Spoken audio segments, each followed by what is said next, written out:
আল্লাহ, তুমি আমাদের দুনিয়ায় শান্তি এবং আখিরাতে মুক্তি দাও। দুনিয়ায় শান্তি চাই আমরা, দুনিয়ায় শান্তি। আল্লাহ রাব্বুল আলামিন বলে, তোরা যদি দুনিয়ায় শান্তি চাস তবে আমি আল্লাহ তোদেরকে জানিয়ে দিলাম যে কোরআন আমি নাযিল করলাম সেটা তোরা মেনে নে। এই কোরআনকে মেনে নে, যদি মুক্তি চাস এই কোরআন মেনে নে। আজকে আমরা সেই কোরআন বাতিয়ে অন্যদিকে দৌড়াই, সাধারণত বলেছে দিবিয়া নাইয়ে কুল্লি শাইউ ওয়া খুদা ওয়া রাহমাতান ওয়া বুশরা লিল মুসলিমিন।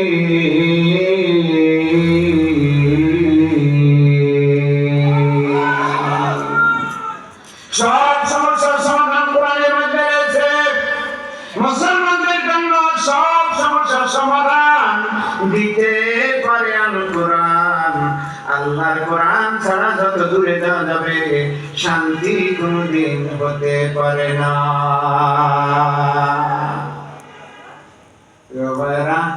সময় এসেছে, সুযোগ এসেছে, এখন আমাদেরকে নেতা নির্বাচন করতে হবে, আমাদের ইমাম নির্বাচন করতে হবে। ইমাম মানে হলো নেতা। আমার আপনার নেতা বিশ্ব নবী মুস্তাফা। কথা ঠিক আছে তো? সবাই বলেন ঠিক আছে কিনা?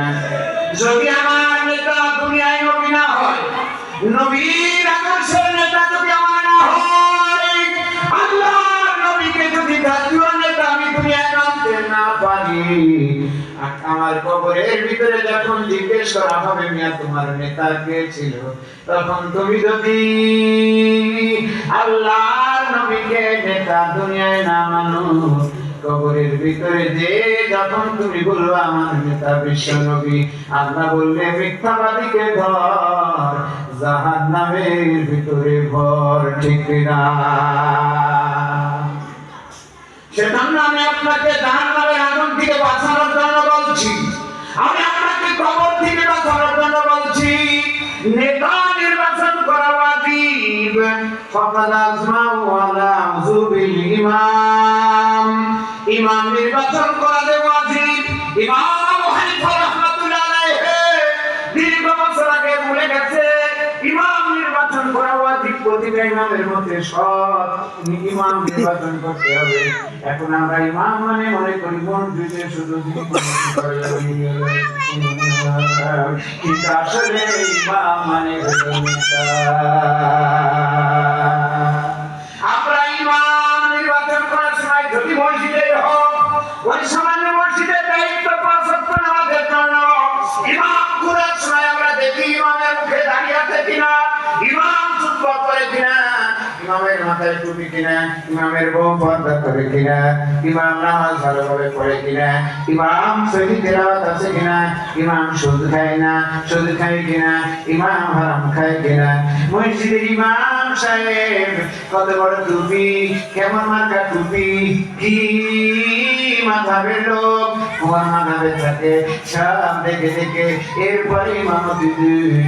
আর যদি আপনার একজন ইমাম আপনার কাছে ভাই আছে, আমার মাওলানা সাহেব বলেন দেখি ক্যাপ পরে, মাথায় ক্যাপ, চোখে চশমা, কপালে ধীরে ধীরে সিগারেট একটা খায়, প্যান্ট পরেছে, তার নিচে প্যান্ট চলে গেছে, নামাজ নেই, রোজা নেই, ইসলাম নেই, কিছু নেই, এসে যদি বলে ইবাদতি করব আমি, আমায় দে, ও সূরা ফাতিহাও জানে না, জানাজার নিয়ম জানে না, ওই মসজিদের ইমাম আপনি তাকে বানাবেন নাকি?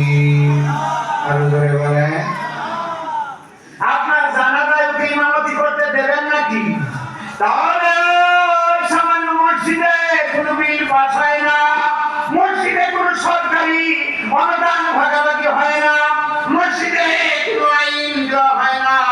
ওই মসজিদের ইমাম বানানোর সময় যদি দেখা হয় সূরা কেরাত জানে কিনা, ওর বউ পর্দা করে কিনা, ও হারাম খায় কিনা, ও কি করে না করে, ও কোন মাযহাবে, ও কোন জায়গায় হাত বাঁধে, নিচে বাঁধে না উপরে বাঁধে, এই করে তখন দেখা হয়।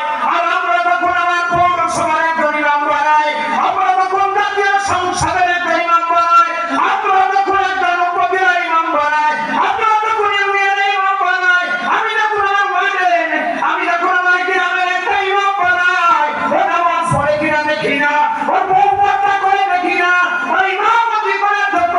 কিনা দেখি না, ও সুরা কালাম জানে কিনা দেখি না, ওই আমার